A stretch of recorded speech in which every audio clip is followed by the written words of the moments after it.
Partie 4. L'attaque du monstre scarabée. Nos 6 amis qui s'étaient enfin retrouvés essayaient toujours de comprendre ce qui se passait. Quand sortant de la forêt, un énorme cri se fit entendre. Izzy se tourna vers la forêt et dit tout haut pour lui-même « Mimi ?» À cet instant, Joe sembla paniquer. Il se tourna vers Ty et Matt, semblant voir de quoi il en résultait. Aussitôt, Ty et Matt dirent en même temps « Il faut y aller !» Tous se mirent à courir vers la source du cri. Ils arrivèrent à un point de la forêt où les arbres étaient moindres. Ils virent, courant dans leur direction, Mimi qui tenait Anémone dans ses bras. « Ah, la voilà !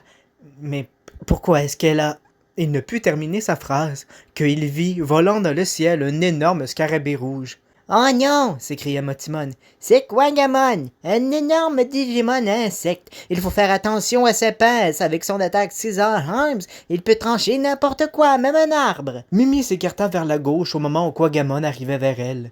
Il s'écrasa au sol dans un cri, mais il se releva et regarda les enfants en poussant un énorme cri. Il se remit à voler dans leur direction. Mais la distance était tellement moindre entre les enfants et lui qu'aucun d'eux ne put s'enfuir. Les petits animaux qui se trouvaient à leur côté sautèrent en avant et se mirent à l'attaquer. Coromon le premier. « Bulle attaque !» cria-t-il. Des bulles se mirent à sortir de sa bouche, aveuglant Quagamon qui fonça dans un arbre, sans toutefois réussir à donner un coup avec sa patte, les propulsant par terre. Ty regarda Coromon qui était étendu là et qui tentait de se lever. Quagamon se releva et fixa les enfants en poussant un autre cri. « Coromon, arrête, il faut fuir !» lui cria Ty. « Pas question !» répondit Coromon. « Il faut vous protéger !» ajouta Pyokomon. « Pas question, Pyokomon, vous êtes trop petit, vous ne pouvez pas le battre !» lui cria Sora. « Nous devons de vous protéger.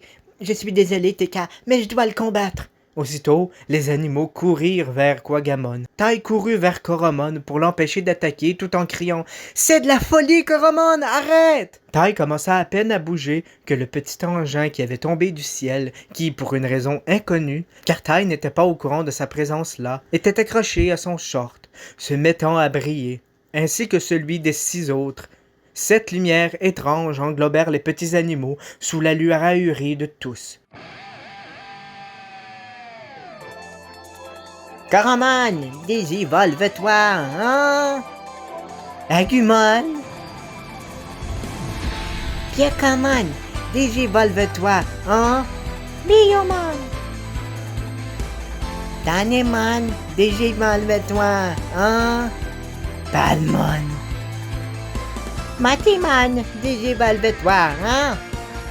Tantomon. Bukamon, désinvolve-toi, hein? Ramamon.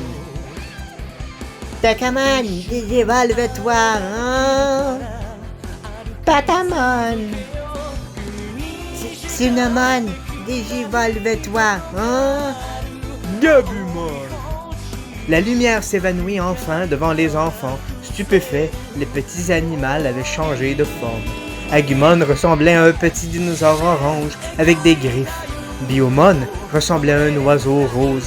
Tantomon ressemblait à une grosse coccinelle rouge. Patamon, lui, avait un petit corps rond, orange et blanc avec de petites ailes à la place des oreilles. Palmon avait un corps vert avec une jolie fleur rose sur la tête. Des lianes lui servaient de griffes. Gomamon ressemblait toujours à un phoque, mais il était un peu plus gros. Il était blanc, avec des lignes bleu marine sur le corps et une crête orange sur la tête. Gabumon ressemblait à un petit loup bleu. Il se tenait sur ses pattes arrière et avait une corne jaune sur le dessus de la tête. Agumon fixait Quagamon qui fonça vers eux. « Donnez tout ce que vous avez !» leur cria Agumon. Agumon lança des boules de feu avec son attaque Baby Flame. Tantomon envoya une décharge électrique. Palmon étira ses lianes pour retenir les bras de Quagamon.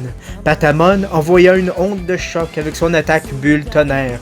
Biyomon envoya un jet de feu vert sortant de son bec avec son attaque Spyro-tornade. Gomamon envoya une bande de poissons sur Quagamon avec son attaque Marching Fishes. Gabumon envoya des flammes bleues sortant de sa bouche avec son attaque Dino-flamme bleue. Quagamon fut pris au dépourvu par leur attaque et tomba à la renverse au travers des arbres qui restaient avant de s'évaporer en particules, disparaissant de devant leurs yeux. Les animaux se mirent à courir vers les enfants, tout heureux d'avoir pu les protéger. Waouh, Agumon, c'était du bon travail. Je n'ai jamais rien vu de pareil de ma vie. Bravo à vous. Les félicita Tai et tous les enfants, soulagés d'avoir évité de servir de casse-croûte géant. Chapitre 5. Où sommes-nous? Matt, après leur victoire, se mit alors à regarder la forêt. « Qu'est-ce que tu regardes, Matt? » lui demanda Gabumon. « Je me demande bien comment retourner chez nous. »« Moi, je dis que l'on devrait rester ici. Les professeurs vont certainement organiser une battue, et pour ce faire, il faut ne pas bouger d'ici d'un poil, » se dépêcha de dire Joe. « Je ne crois pas que ce soit une bonne idée, » répondit Sora. « Après tout, pour avoir une meilleure idée de notre environnement actuel, il faut bouger, » ajouta-t-elle. « C'est une très mauvaise idée, » insista Joe. « J'ai une idée. Et si on faisait un vote? » proposa Tai. « D'accord, » répondit Joe. « Alors, qui est pour la mauvaise idée qui est de partir pour voir cet environnement que l'on ne connaît pas? Levez la main. » Tous, sauf Joe et Mimi, levèrent la main, sous la surprise de Joe. « Et qui est pour rester ici? » ajouta-t-il un peu dépité. Seul Joe leva la main. « Mimi, tu n'as pas voté? » remarqua Teka. Non, moi je suis la majorité. Comme ça, dans l'un ou l'autre des cas, si c'est une mauvaise idée, on ne pourra pas dire que c'est de ma faute, dit-elle avec un sourire. Bon, alors je crois qu'on a notre réponse. Allez, en route, leur dit Matt. Tous se mirent en route, même Joe qui marchait d'un air dépité. Après un long moment de marche, ils arrivèrent sur une grande plage au bord de la mer. « Hé, regardez là-bas » les interpella Tai. « Qu'est-ce qu'il y a » demanda Izzy, avant d'être bouche bée. Ce sont des cabines téléphoniques, ajouta Izzy. Super, on est sauvés, se mit à crier Joe, se mettant à courir vers celle-ci, suivi par les autres. Tous prirent une cabine pour tenter de rejoindre leur famille, mais ils se rendirent compte bien vite que quelque chose clochait. Tai fut le premier à se rendre compte quand il entendit une voix au bout du fil lui dire « Il est présentement 26h12 et 90 minutes. Veuillez rappeler ultérieurement. Le numéro que vous avez composé n'existe que dans votre esprit. Alors veuillez raccrocher. Bonne journée. » Il raccrocha et sortit de la cabine. Il fut bientôt suivi de Matt et Teka, Sora, Mimi, puis Izzy. « Alors, quelqu'un a pu avoir la ligne? » demanda Tai. Tous firent non de la tête. Bientôt, Joe arriva auprès de eux. « Mais c'est pas vrai! Mais pourquoi il a fallu tomber sur des cabines téléphoniques défectueuses? » Le ventre de Teka se mit alors à grogner. « Tu as faim, Teka? » demanda Matt. « Oui, » avoua-t-il. « Moi aussi j'ai faim. »« Et moi donc, » ajoutèrent Mimi et Sora. « Non, on ne peut pas manger. Et tant que je charge des rations d'urgence, je refuse. Nous avons déjà mangé ce matin. Il faut attendre le soir pour manger. Les rations vont nous durer plus vite comme ça. »« D'accord.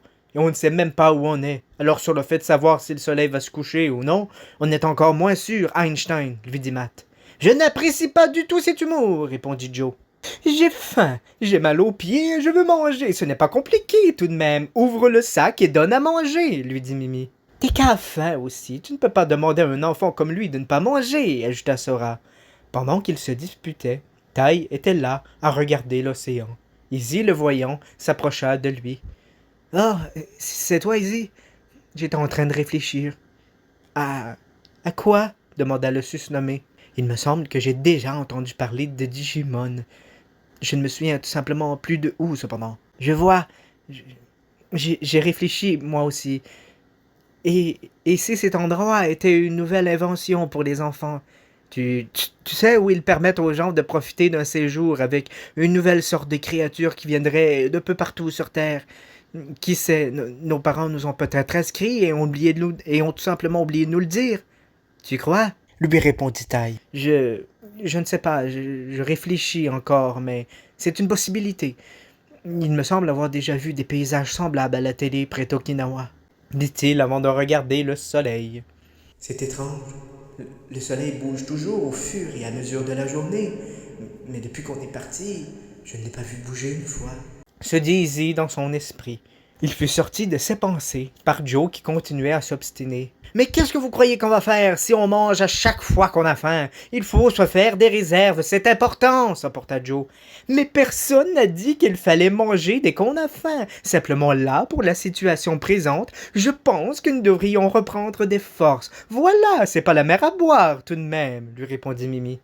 Dans la frustration du moment, il enleva le bandeau signifiant qu'il était un chef de groupe que le professeur lui avait donné et vint pour le jeter au sol, quand soudain un tremblement de terre se fit sentir, le sable vola dans tous les sens, et derrière eux, sur la plage, un énorme Digimon fit son apparition, sortant du sable. C'était une espèce de crustacé rose avec une énorme coquille d'où sortait son corps. Il les fixa et pencha sa tête. Un énorme jet d'eau sortit d'un trou se trouvant sur sa tête. Le jet toucha Joe, le faisant s'envoler jusque sur une dune de sable. « Hé, Shelmon, trouve quelqu'un à ta taille !» lui cria Gomamon. Shelmon baissa de nouveau sa tête, tentant d'arroser Gomamon, sans succès. « Ça suffit! Marching fishes! » Des poissons arrivèrent et frappèrent droit Shelmon, qui les écarta d'un coup de patte. Biomon, Agumon et tous les autres tentèrent de battre Shelmon, qui tentait de s'en prendre aux enfants. Aucun des Digimon ne parvint à le battre. Voyant cela, Tai sortit de la cachette qu'il s'était trouvée et se mit à encourager Agumon. Shelmon le vit et l'attrapa dans sa main, le serrant dans sa main de plus en plus fort. Agumon sentit une sorte de force au-dedans de lui. Il ne savait d'où elle provenait, mais elle était aussi forte que le feu d'un volcan. Le petit engin que Tai avait à la ceinture se mit à briller. Une lumière engloba alors Agumon. « Agumon, digivolve-toi! Oh! Greymon! » La lumière disparut. Le petit dinosaure orange avait disparu, lui aussi. Il avait laissé place à un grand dinosaure orange avec des lignes bleues. Il était quasiment aussi grand qu'un immeuble de 2 étages. Le dessus de sa tête était brune, avec des cornes chaque côté de la tête. Une corne se trouvait sur le bout du nez de Greymon. Il fixait Shelmon de ses yeux rouges. Greymon fonça sur Shelmon, qui échappa Tai. Tai était assis là et dans la stupéfaction du moment, regardait Greymon combattre. Shelmon tenta d'arroser Greymon, qui évita son attaque. « Tire Nova !» cria Greymon. Une énorme boule de feu sortit de sa bouche et toucha Shelmon de plein fouet, qui, sous la force de l'impact, disparut en particules. Tai était toujours bouche bée. Greymon s'approcha de lui. Greymon? Une lumière engloba Greymon, qui redevint alors Agumon. Ça va, Tai? Comme un charme. Merci, Greymon. Ah, enfin, Agumon. Agumon lui sourit. Tai se releva. Mimi et Sora, qui étaient toujours cachés, crurent alors apercevoir dans le ciel un objet étrange, comme un engrenage. Mais non, c'est impossible. Depuis quand, après tout, que les engrenages pouvaient voler dans le ciel? Non, ça devait certainement être un oiseau, se dirent les 2 jeunes filles. Chapitre 2. L'île des fichiers binaires. Partie 1. Les engrenages noirs. Les enfants étaient tous en train de marcher. Izzy marchait un peu à distance, car il était dans ses pensées. Je n'ai pas vraiment plus d'idées sur ce qu'est vraiment cet endroit. Une chose qui est claire pour moi maintenant, c'est que ce n'est certainement pas un parc d'attractions. Quand j'y pense, maintenant je me sens un peu bête. Après les derniers événements, il est clair que cette option n'existe plus depuis longtemps. Il y a sûrement quelque chose qui nous a échappé. Voyons voir, ça a commencé par Tai et Agumon qui sont devenus Greymon. Ensuite, c'est Gabumon qui s'est digivolvé en Garurumon. Oh, il y a eu cette histoire avec Andromon aussi, ce Digimon robot, et cette étrange chose noire qui est sortie de lui. Si Tantomon ne s'était pas digivolvé en Kabuterimon, on était cuit. Ah oui, et il y a eu l'histoire avec Meramon aussi, quand Biomon s'est digivolvé en Burderamon. Et l'histoire du pays des jouets aussi, avec Mosaïmon, le gros ours en peluche. C'est là que Palmon s'est digivolvé en Togemon. Quand j'y pense, les seuls à qui ce n'est pas encore arrivé, c'est Gomamon et Patamon. Il doit y avoir quelque chose là-dessous que je n'ai pas vu. J'ai beau y réfléchir, je me retrouve toujours au même endroit. C'est étrange quand j'y pense. Moi qui m'ai toujours senti bien seul, je me retrouve sur une île avec cette bande que je ne connais pas vraiment. À part taille, mais encore, c'est à cause du club. Ce n'est pas pour rien que j'ai pris le football. Les positions sont tellement floues que jamais personne ne pourrait venir me voir et me dire que j'ai mal fait ceci ou cela. J'étais libre d'être seul. Du moins, c'est ce que je croyais avant que je rencontre Tai. Il est très positif avec tout le monde, même avec moi. D'ailleurs, ça m'a toujours étonné de sa part. D'habitude, les gens m'ignorent ou se moquent de moi, comme ces filles dans le bus pour aller au camp. Ils ont peut-être cru que je ne les avais pas entendues, mais c'est tout le contraire. Ce n'est pas grave, ça me va comme ça. Ça va, Izzy? Lui demanda Tante Mon. Izzy le regarda. Tu sembles perdu, ajouta Tante Mon.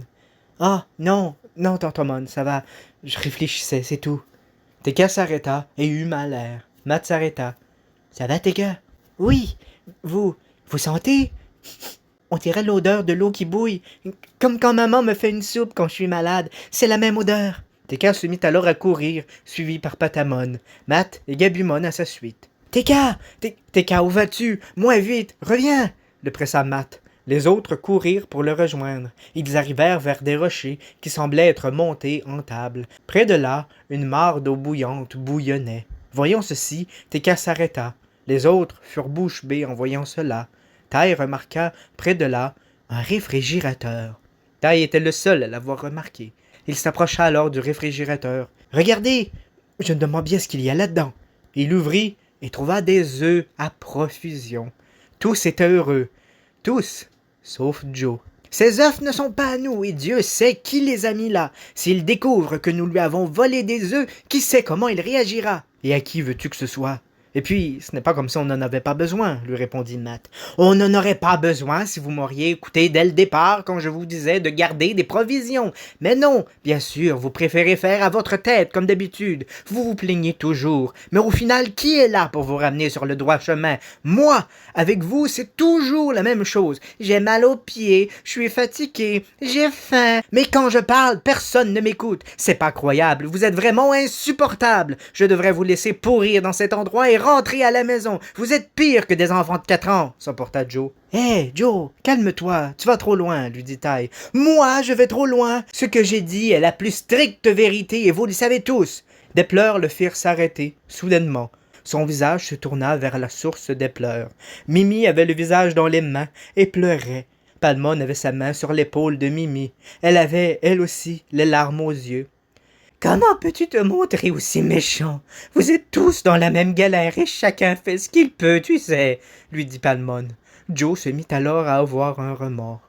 « Désolé, je m'excuse, ce n'est pas ce que je voulais dire. » Sora arriva à côté de Mimi. « Allez, viens, Mimi. Tu as faim? Je vais te faire cuire un œuf à la coque. Tu aimes ça? Je les aime plus brouillés avec du ketchup, mais à la coque, ça m'ira. Merci, Sora. » Joe se tint tranquille, sans dire un mot plus haut que l'autre. Même quand Matt et Tai s'obstinèrent pour savoir s'ils devaient ou non monter le mont de l'infini, il ne dit mot. Mais ce soir-là, il prit une décision. Cette nuit-là, c'est lui, et lui seul, qui grimperait le mont de l'infini. Après comment il les avait traités, c'était la moindre des choses. Au beau milieu de la nuit, ou du moins ce qui lui sembla être le beau milieu de la nuit, Sora se réveilla. Elle voulut sortir pour aller aux toilettes, quand elle se rendit compte que Joe et Gomamon n'étaient plus là, près de là où Joe dormait. Dans le sable, un petit mot était écrit. « Je suis partie monter le monde à l'infini. Je reviendrai avec des nouvelles. » Aussitôt, elle réveilla les autres. « Hein? Quoi, maman? J'ai encore sommeil, » lui dit Tai quand elle le réveilla. « Tai, vite, réveille-toi. Joe et Gomamon ne sont plus là. Il est parti monter le monde de l'infini. »« Quoi? Le monde de l'infini? Oh, mais c'est pas vrai. Pourquoi il a voulu y aller seul? Il faut vite le retrouver, » répondit Tai. « Je vais vous aider à le retrouver, sur la montagne. Si j'aime Digivol ou Beurdramon, ce sera plus facile, » leur dit Biomon. « Bonne idée, Biomon. Je vais monter avec Sora, » ajouta Tai. « Et nous grimperons la montagne à pied. On se rejoint au sommet, » dit alors Matt. Ainsi donc, Biomon se digivolva en Beurdramon. Sora et Tai s'accrochèrent chacun à une patte de Beurdramon, et celle-ci s'envola comme prévu. Les autres, composés de Matt, Teka, Izzy et Mimi, ainsi que leurs Digimon, montèrent à pied.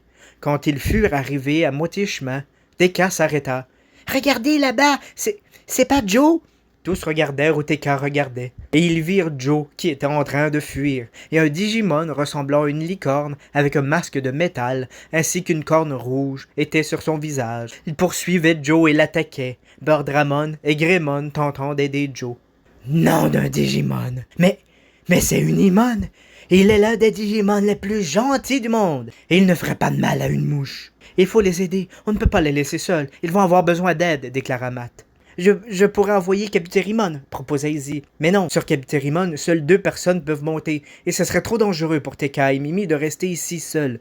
Je crois que je vais y aller avec Garurumon. Avec lui, j'y serai en peu de temps. Waouh, vous avez vu ça? S'écria Teka. Matt regarda de nouveau où ils avaient vu Joe pour la dernière fois.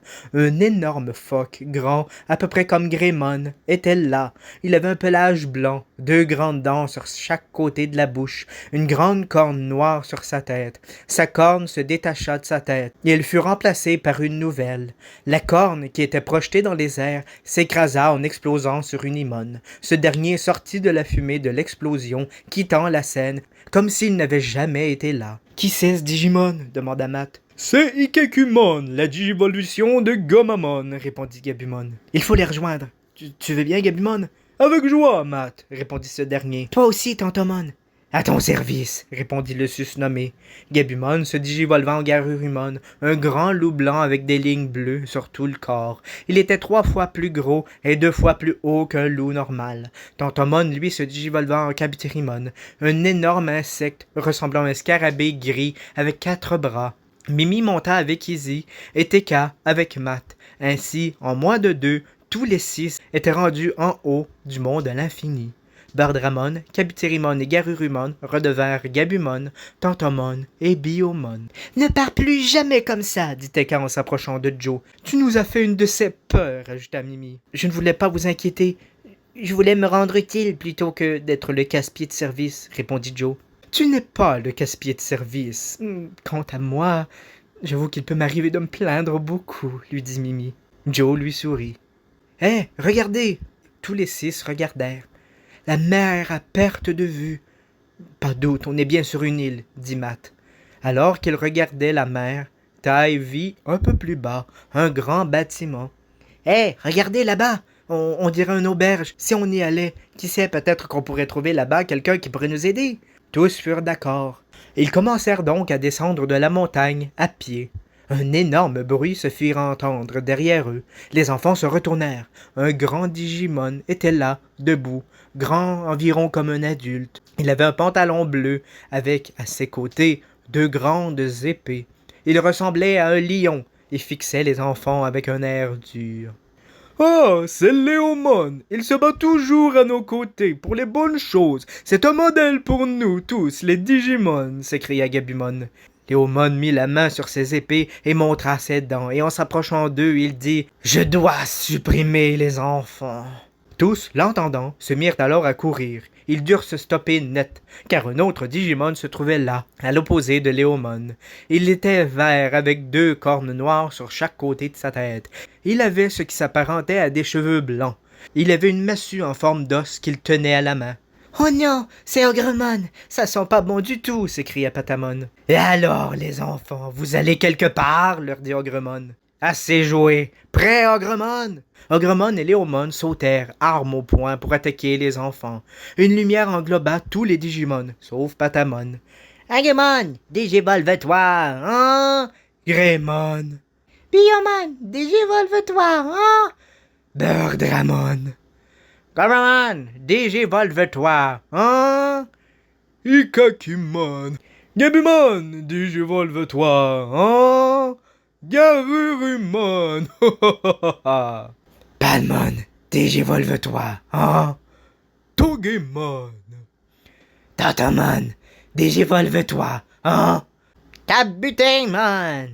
Greymon envoya son attaque Tir-Nova sur Léomon qui l'évita. Birdramon envoya son attaque El-Météore faisant tomber des tonnes de petites boules de feu sur Ogremon. Il arriva à intercepter tous les coups de Birdramon.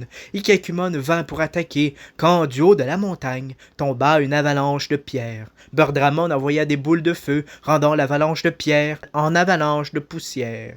Quand la poussière finit de tomber, Léomon et Ogremon n'étaient plus là. « Où sont-ils passés? » demanda Joe.